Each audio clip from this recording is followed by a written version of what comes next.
Hello students, कैसे आप सब लोग। आपने मेरा पहला वीडियो देख लिया होगा, इसका पार्ट 1, जिसके अंदर मैंने चैप्टर का पूरा एक्सप्लेनेशन किया है।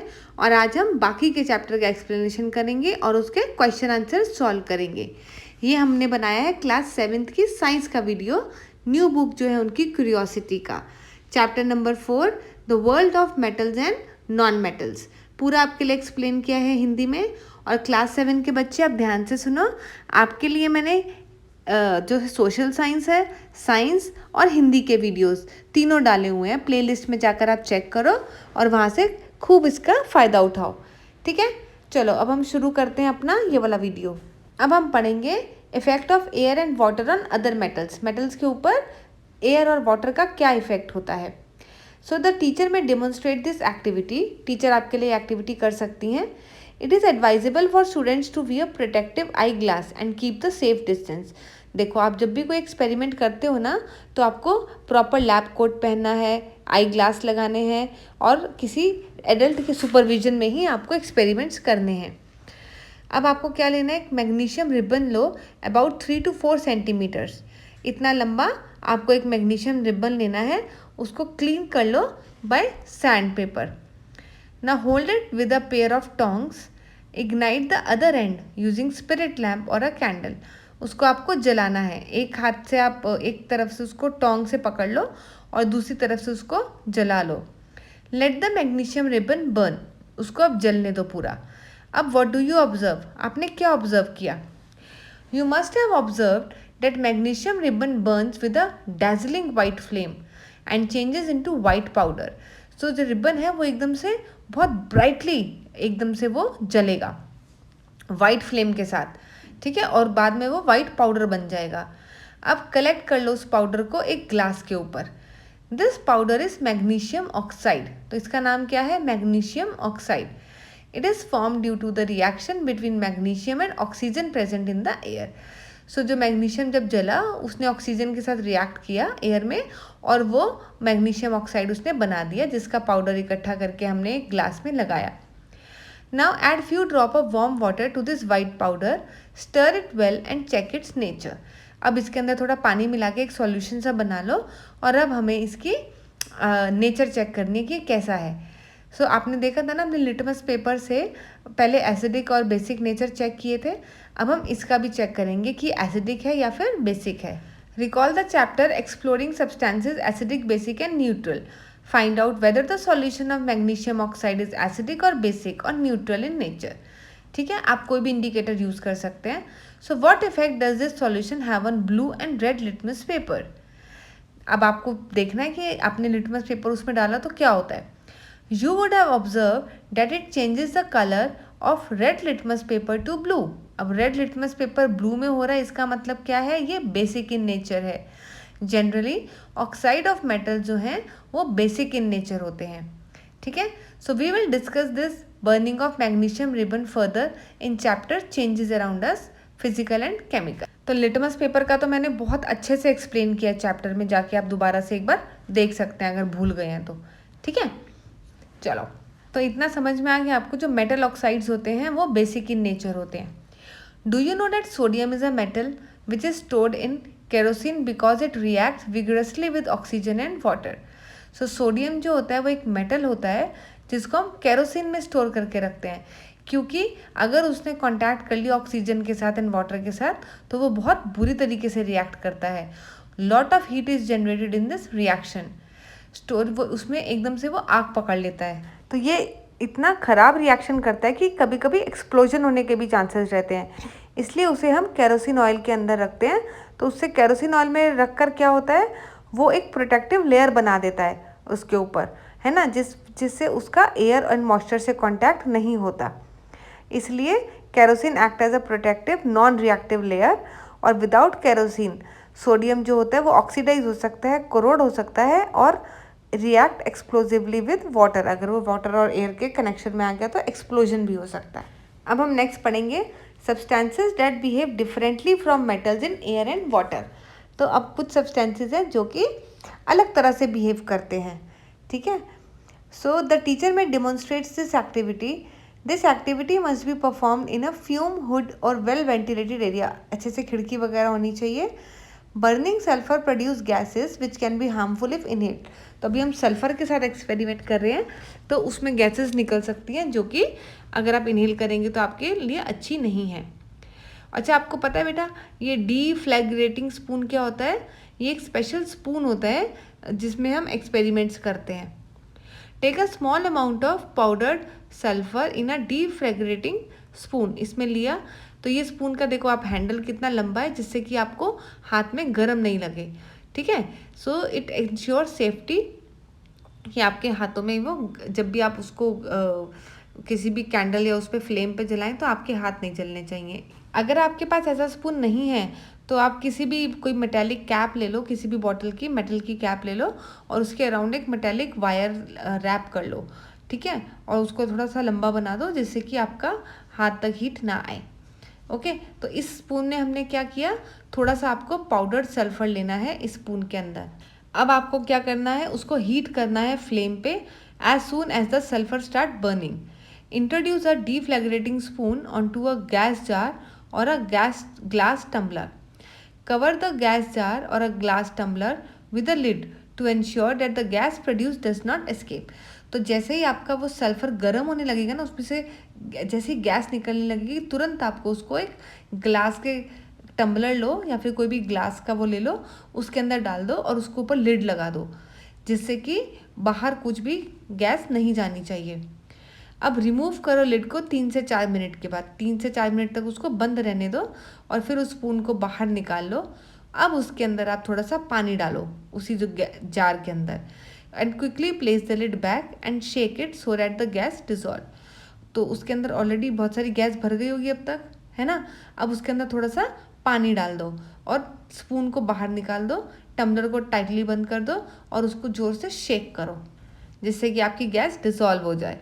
अब आपने पढ़ा था ना एक्सप्लोरिंग सब्सटेंसेस, वो चैप्टर जो acidic, basic and neutral. So using an acid base indicator, अब चेक करो whether the solution obtain after addition of water to the gas jar is acidic और बेसिक। तो अब हमें फिर से लिटमस पेपर की हेल्प से चेक करना है कि जो अब सॉल्यूशन हमारा बना है वो एसिडिक है, बेसिक है या फिर न्यूट्रल है। अभी हमने सल्फर लिया है, ठीक है, जो कि एक नॉन मेटल है। So heat. अब व्हाट डू यू ऑब्जर्व, आपने क्या ऑब्जर्व किया? ये देखो यहाँ पे ग्लास जार दिखाया है, उसके अंदर वो डीफ्लैग्रेटिंग स्पून पड़ा आपका और साइड में आपके सल्फर पाउडर है ना, जिसको हमने जला के उसके अंदर डाला था। अब हमने इसको जो लिटमस पेपर के साथ टेस्ट किया तो हमने ऑब्जर्व किया कि ये एसिडिक इन नेचर है। ठीक है, इसमें क्या हुआ, ब्लू लिटमस पेपर जो था आपका वो रेड में कन्वर्ट हो गया। इसका मतलब क्या है कि वो एसिडिक इन नेचर है। और हुआ क्या अब यहाँ पे रिएक्शन में, जब आपने सल्फ़र बर्न किया तो वो ऑक्सीजन के साथ मिलकर उसने सल्फ़र डाइऑक्साइड गैस बनाई। फिर जब आपने उसको वाटर डाला तो उसने सल्फ्यूरस एसिड बना दिया। ठीक है, इसीलिए उसने ब्लू लिटमस पेपर को रेड में कन्वर्ट कर दिया, मतलब ये एसिडिक इन नेचर है। So does sulphur behave in water the same way the metals too? नहीं, ऐसा नहीं हुआ। मेटल्स जो होते हैं उनके ऑक्साइड जब बनते हैं वो बेसिक इन नेचर होते हैं। Now let us explore. Take some sulphur powder in the glass tumbler, add small amount of water. ठीक है, सो आपने एक ग्लास टम्बलर में थोड़ा सा सल्फर पाउडर ले लिया, उसके अंदर थोड़ा सा पानी डाल दिया। आपने क्या ऑब्जर्व किया? You may have notice that there is no reaction, कोई रिएक्शन नहीं हुआ। क्यों? क्योंकि जो सब्सटेंसेज होते हैं जैसे सल्फर एंड फॉस्फोरस हैं वो डिफरेंटली रिएक्ट करते हैं with air and water than the metals. Phosphorus is stored in water as it catches fire when expose to the atmospheric air. So phosphorus भी होता है वो हाईली इन्फ्लेमेबल होता है, इसलिए उसको भी हम वाटर के अंदर स्टोर करके रखते हैं, अदरवाइज वो एयर के कॉन्टैक्ट में आते ही आग लग जाती है उसके अंदर। ठीक है, now these substances are usually soft and dull in appearance because ये नॉन मेटल्स हैं। They are neither malleable not ductile and they are not sonorous, मतलब इनमें से कोई रिंगिंग साउंड भी प्रोड्यूस नहीं होती। They are also poor conductor of heat and electricity, इनमें से हीट एंड इलेक्ट्रिसिटी भी पास नहीं होती। तो ये सब क्या हैं चीज़ें? Non metals. तो बेसिकली बच्चों इन्होंने ये सारी प्रॉपर्टीज़ आपको बता दी हैं नॉन मेटल्स की क्या क्या होती हैं। समझ में आ रहा है आपको कि वो डिफरेंटली बिहेव करते हैं, विद एयर एंड वाटर। दूसरा, ये मेलेबल नहीं होते, डक्टाइल नहीं होते, सोनोरस भी नहीं होते, और पुअर कंडक्टर होते हैं हीट एंड इलेक्ट्रिसिटी के। तो ये 4-5 प्रॉपर्टीज आपको नॉन मेटल की मिल गई। और इनके ऑक्साइड्स जो बनते हैं वो एसिडिक इन नेचर होते हैं, हमने अभी देखा है ना, जब वो ऑक्सीजन के साथ रिएक्ट किया। Some other non metals are oxygen, hydrogen, nitrogen, carbon etcetera, ये भी सब नॉन मेटल्स हैं। These must not be confuse with material, जैसे plastic, glass, wood, rubber and paper. ये मत समझना कि ये वुड, रबर ये भी सब नॉन मेटल है, ऐसा नहीं है। मेटल अलग है, नॉन मेटल अलग है, और ये सब चीज़ें अलग हैं। These materials are not classified as metals or non-metals because they are not elements। ठीक है ना, ये सब एलिमेंट्स नहीं है, इसलिए ये ना तो मेटल्स है ना ही नॉन मेटल है। Now dive deeper. Metal and non metal are subcategories of substances called elements. An element is a substance that cannot be broken into simpler substances। Element क्या होता है, उसको आप सिंपलर सब्सटेंसेस में broke नहीं कर सकते। अभी हमारे पास 118 एलिमेंट्स हैं, ठीक है। So these elements are basic building blocks of all the matter. Some are naturally occurring while others are artificially made in the labs and do not exist in nature। तो हम एलिमेंट्स के बारे में और पढ़ेंगे जब हम हायर ग्रेड्स पे चले जाएंगे। अभी के लिए हमारे लिए इतना ही जानना काफ़ी है कि जो मेटल एंड नॉन मेटल होते हैं दे आर एलिमेंट्स। अब हम चलते हैं अपने नेक्स्ट टॉपिक की तरफ। Are non metal essential in everyday life? क्या नॉन मेटल हमें चाहिए रोज़ की ज़िंदगी में? You often observe many metal in your day to day life. Metal तो हमने देख लिए बहुत होते हैं, हमारे पूरे दिन में काम आते हैं because of the distinct properties, जैसे उनके lustrous nature, heat and electrical conductivity, high strength. However this should not give an impression in your mind that non metals are not important in our life. इसका मतलब ये नहीं है कि non metals हमें ज़रूरत ही नहीं है, नॉन मेटल्स भी हमारे लिए इम्पॉर्टेंट है। तो नॉन मेटल्स क्या करते हैं? We breathe in oxygen which is a non metal and without it हमारी लाइफ ही नहीं है। Can you think any other usages of oxygen? Oxygen के तो बहुत यूजेस होते हैं ना, अगर हमें आग भी जलानी है तो उसके ऑक्सीजन का इस्तेमाल होता है। Carbon is essential in everyday life because it is the building block of all the life forms. It is key component of protein, fat, carbohydrates which are necessary for growth and energy. तो इन सब में carbon होता है। अब nitrogen का क्या काम है? It is use in manufacturing of fertilisers and other chemicals. Nitrogen use होती है फर्टिलाइजर बनाने में। तो ये सब आपको बता रहे हैं कि नॉन मेटल हमारे लिए कैसे इंपॉर्टेंट है। It is essential nutrient for the growth of plants. Plants को बहुत चाहिए नाइट्रोजन। फिर chlorine, it is also non metal which is commonly use in water purification. आपने देखा होगा स्विमिंग पूल्स के वाटर में क्लोरीन डाला जाता है उसको प्योरीफाई करने के लिए, तो ये भी बहुत इंपॉर्टेंट है। A solution of iodine, it is a non metal जो कि हम दवाइयों की तरह यूज़ करते हैं। अगर किसी की चोट लग जाती है तो आपने देखा होगा डॉक्टर एक डार्क कलर की दवाई लगाते हैं, तो वो आयोडीन ही होती है, ठीक है। It act as an antiseptic. तो ये सब नॉन मेटल के यूजेज आ गए। आपसे क्वेश्चन पूछ सकते हैं वो लोग नॉन मेटल के क्या यूजेज हैं, तो आप बता देना। Now science and society. Do you know that many metal and their alloys, alloys का मतलब होता है मिक्सचर ऑफ 2 और मोर मेटल और a metal and a non metal. तो एलॉय कैसे बनता है? या तो 2 मेटल्स को मिक्स करके बनता है या एक मेटल और नॉन मेटल को मिक्स करके बनता है। They are important for daily use in utensils and tools. These are also important for modern technologies and essential in almost every industry. Some special metals are also use in atomic energy, जैसे zirconium, aerospace, titanium etcetera. In India many metal, especially iron and aluminium, are recycled to minimize waste and contribute sustainability। तो ये इन्होंने बताया कि हमारा जो ये metal and non metal है हमारी सोसाइटी में किस तरीके से हम इस्तेमाल करते हैं। अभी ना नटशेल, बेटा नटशेल के जो पॉइंट्स होते हैं ना ये बहुत इंपॉर्टेंट होते हैं, इन्हें एग्जाम में ज़रूर पढ़ के जाया करो। इनमें से शॉर्ट क्वेश्चन, MCQs या कुछ भी मैम दे सकती हैं। तो पहला पॉइंट है metal and non metal are differentiated based on their properties. हाँ हमें पता है मेटल्स की अलग प्रॉपर्टीज़ हैं, मेलेबल, डक्टाइल, जबकि नॉन मेटल ऐसा कुछ नहीं होते हैं। Generally metals are lustrous whereas most non metal are non lustrous, मतलब चमकते नहीं हैं। Metal are generally malleable and ductile. Malleable पता है शीट्स में बनाना, डक्टाइल मतलब वायर्स में बनाना, जबकि non metals do not have this properties. Metals are good conductor of heat and electricity, मतलब उनमें से इलेक्ट्रिसिटी और हीट पास कर जाते हैं, लेकिन non metals are poor conductors. Metal react with oxygen to produce metal oxide, जो कि बेसिक इन नेचर होते हैं। Non metal react with oxygen to produce oxide, जो कि एसिडिक इन नेचर होते हैं। Generally non metals do not react with water, non metal water के साथ रिएक्ट नहीं करते। Metal object get damaged when expose to moist air and the process is called corrosion. आपने देखा है जो उस पे लग जाता है, लोहे पे रस्ट लग जाती है ना, जंग लग जाता है। Metal and non metal have wide application in everyday life. हमने देखा मेटल एंड नॉन मेटल हमारी डे टू डे जिंदगी में बहुत काम आते हैं। अब हम करेंगे अपने question answers. Let us enhance our learning. MCQs है हमारे। Which metal is commonly use to make food packaging material and is cheaper and is its thin sheets can be folded easily into any shape.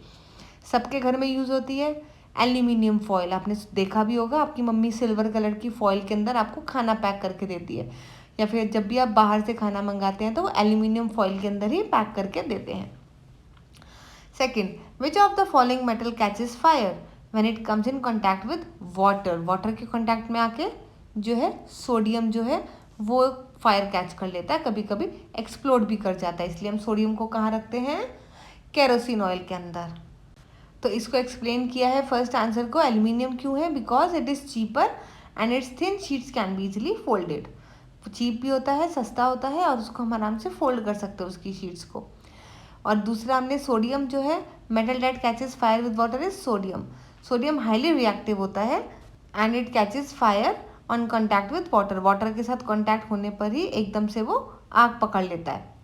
अब हमें करने हैं true and false. ठीक, first question, aluminium and copper are example of non metal use for making utensil and statue. नहीं, ये दोनों क्या है, मेटल्स हैं।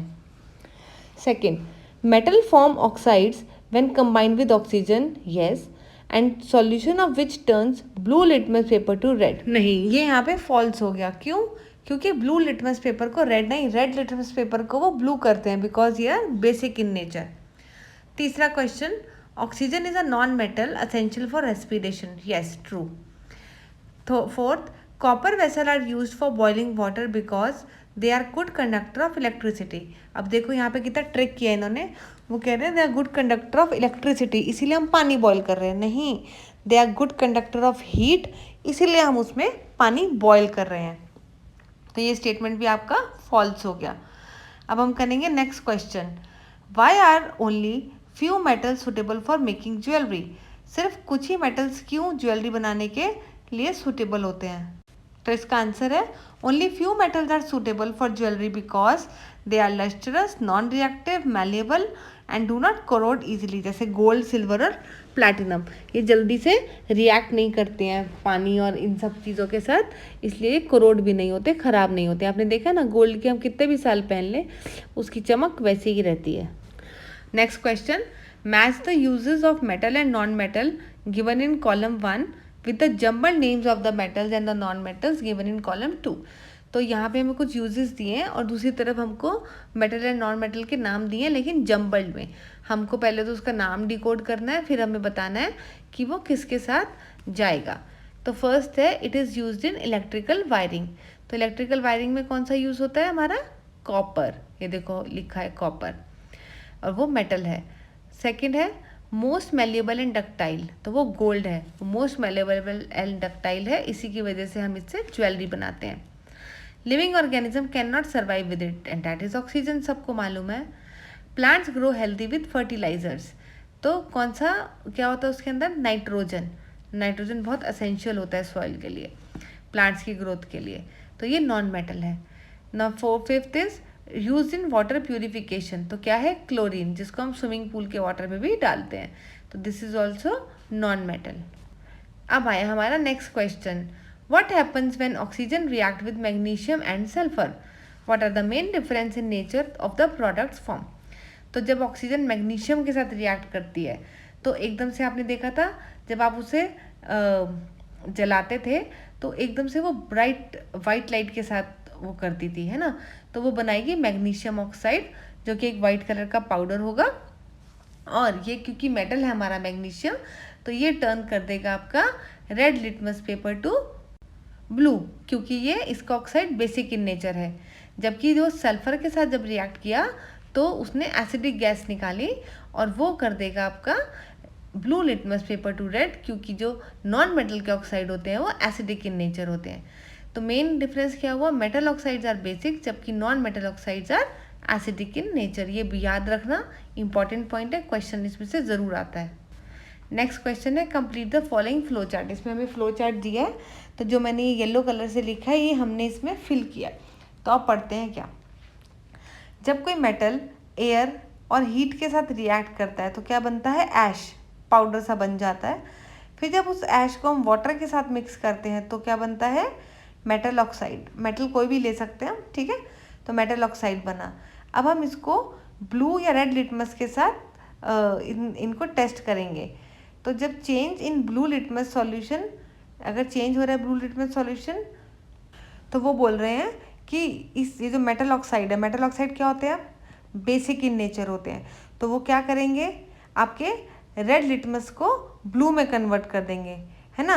तो यहाँ पे इस टेबल में क्या है, रेड लिटमस जो है वो ब्लू में चेंज हो गया। इसका मतलब ये बेसिक इन नेचर है, ये मेटल ऑक्साइड है। लेकिन क्या ब्लू लिटमस पेपर में कोई चेंज आएगा, नो, उसमें कोई भी चेंज नहीं आएगा। अब नेक्स्ट क्वेश्चन 8वां, you are provided with the following material, discuss which material would be your choice to make a pan that is more suitable for boiling water and why. तो इनमें से आप किस सब्सटेंस से पैन बनाएंगे जिसके अंदर आप अपना पानी गर्म कर पाएंगे। Iron, copper, sulphur, coal, plastic, wood या कार्डबोर्ड। कार्डबोर्ड तो नहीं बनाएंगे, वो जल जाएगा। वुड से भी नहीं बनाएंगे क्योंकि वो पुअर कंडक्टर है। प्लास्टिक भी पुअर कंडक्टर है, वो पिघल जाएगा। कोल से भी नहीं बनाएंगे क्योंकि वो भी पुअर कंडक्टर है जिसका हीट का, ठीक है। बचा क्या, आयरन, कॉपर एंड सल्फर। तो अगर आयरन का बनाएंगे तो उसके अंदर बहुत जल्दी जंग लगने का डर रहेगा, तो वो भी नहीं बना सकते। तो बेस्ट मटेरियल बचा हमारे पास कॉपर। कॉपर क्या होता है, गुड कंडक्टर है हीट का and does not react with water and it is ideal for making pans, ठीक है। इसका कोई रिएक्शन भी नहीं होता। चलो नेक्स्ट क्वेश्चन करेंगे। You are provided with 3 iron nails each dipped in oil, water and vinegar. Which iron nail will not rust and why. कौन सी आयरन नेल रस्ट नहीं, जंग नहीं लगेगा। तो बताओ, जिस आयरन नेल को आपने ऑयल में डिप किया है ना, उसमें जंग नहीं लगेगा। क्यों, क्योंकि उसमें ऑयल की लेयर की वजह से उसमें ना एयर आ पाएगी, ना ही उसके अंदर पानी से कांटेक्ट होगा, तो वो जंग नहीं लगेगा। तो हमारा आंसर है the nail dipped in oil will not rust. क्यों, क्योंकि oil prevent contact with the water and oxygen and both are required for rusting. Next 10th question, how do the different property of metal and non-metal determine their uses in everyday life. अब देखो, जैसे हमें कोई electricity का काम है तो हम वो वाला मेटल यूज़ करेंगे ना, हम मेटल यूज़ करेंगे जो कि गुड कंडक्टर है इलेक्ट्रिसिटी के। चलो अब इसका आंसर देखते हैं। Properties and uses of metals and non metals. So metals होते हैं, they are malleable, ductile and conduct heat and electricity. So they are use in wires and utensil. ये आपका यूज़ आ गया, वायर एंड यूटेंसिल में use करते हैं। Non metals होते हैं वो ब्रिटल होते हैं, पुअर कंडक्टर होते हैं हीट एंड इलेक्ट्रिसिटी के, तो हम इसे फर्टिलाइजर्स एंड प्योरीफिकेशन में यूज़ करते हैं। और नॉन मेटल्स के हम हैंडल्स भी बनाते हैं, जो आपके यूटेंसिल्स होते हैं ना उसके हैंडल बनाते हैं, जिससे कि हीट वहाँ पे पास ना हो और आपका हाथ खाना बनाते हुए ना जले। तो आप इसमें ये भी ऐड कर सकते हैं कि non metals handles are used in utensils so as to prevent burning. अब 11th question, one of the method of protecting iron from getting rusted is to put a thin coating of zinc metal over it. Since sulfur does not react with water, it can be used for this purpose. Justify your answer.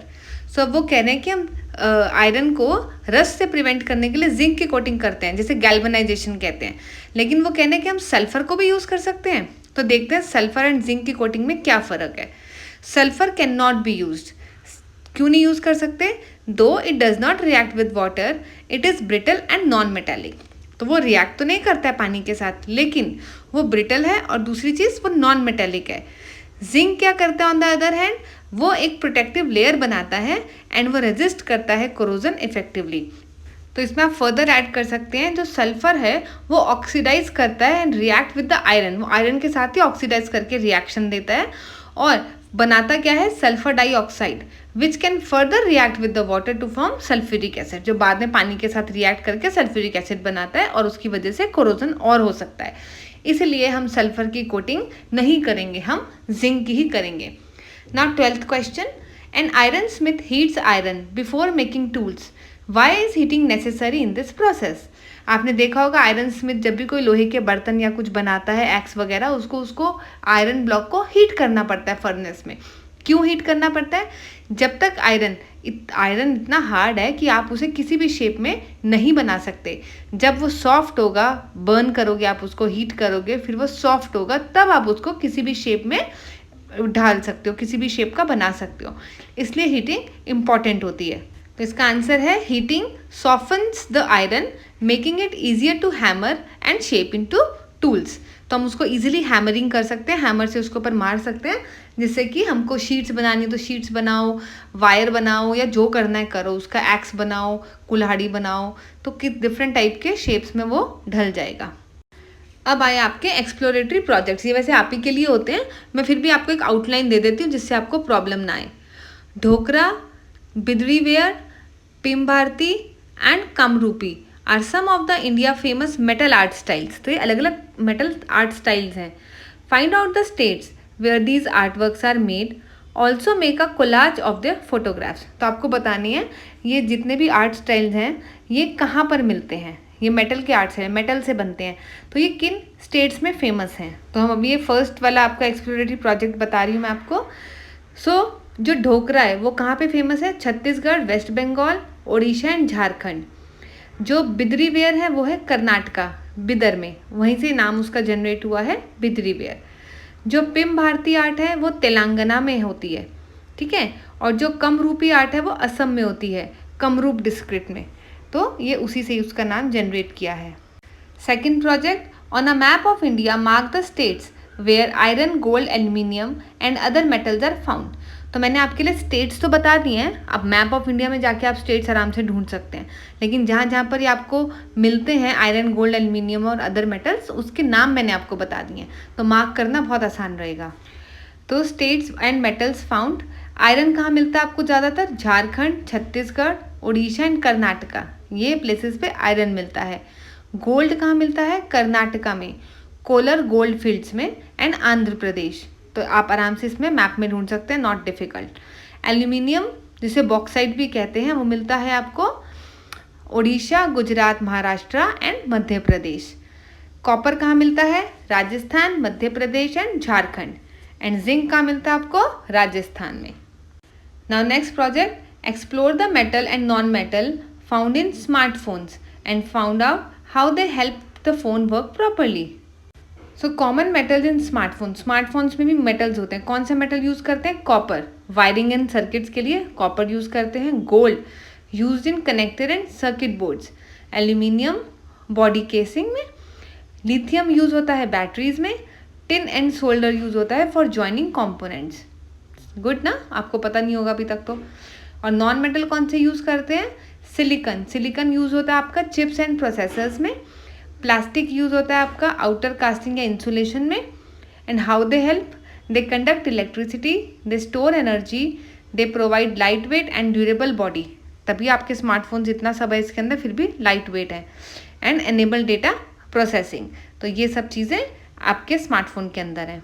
Next project, organise a classroom debate on whether the use of metal for comfort and luxury should be increase और decrease. वो कह रहे हैं metal के use को increase होना चाहिए या डिक्रीज होना चाहिए। तो ये आप अपना कुछ भी पॉइंट दे सकते हैं। तो मैंने आपको दोनों में थोड़े थोड़े पॉइंट्स बताए हैं। देखो, पॉइंट्स फॉर इंक्रीजिंग, क्यों इंक्रीज करना चाहिए हमको इसका use? It improves the standard of living, it promotes innovation, example smartphones, vehicles. और फिर इससे जो प्रोडक्ट बनते हैं मेटल से, they are durable and aesthetically appealing, मतलब दिखने में भी सुंदर होते हैं और बहुत मजबूत होते हैं। लेकिन पॉइंट्स फॉर डिक्रीजिंग, हमें इसका यूज़ डिक्रीज क्यों करना चाहिए, कम क्यों करना चाहिए? क्योंकि metal extraction harms the environment. जितना ज़्यादा आप मेटल एक्सट्रैक्ट करेंगे इन्वायरमेंट को प्रॉब्लम होती है उससे। नॉन रिन्यूएबल रिसोर्स होते हैं, it will lead to depletion. So ये सब क्या है? नॉन रिन्यूएबल, दोबारा जनरेट नहीं होते हैं। राइट। तो इसकी वजह से इनकी कमी हो सकती है। एंड ऑल्टरनेटिव यूज़ कर सकते हैं हम इसकी जगह, आजकल अवेलेबल हैं, जैसे बायोप्लास्टिक या composites, they can be more sustainable. ठीक है, तो इसी के साथ बच्चों हमारा ये चैप्टर फिनिश होता है। तो क्लास 7 के लिए बच्चों मैंने तुम्हारे लिए सोशल साइंस, साइंस और हिंदी, इन तीनों के वीडियोस बना के डाले हैं, बहुत डिटेल में डाले हैं, तो आपको कोई प्रॉब्लम नहीं होगी समझने में। ठीक है, एक्सप्लेन भी हिंदी में करा है, तो आराम से प्लेलिस्ट में जाके सब चेक करो, सब्सक्राइब करो और शेयर करो फ्रेंड्स के साथ। Till then stay aware, bye bye.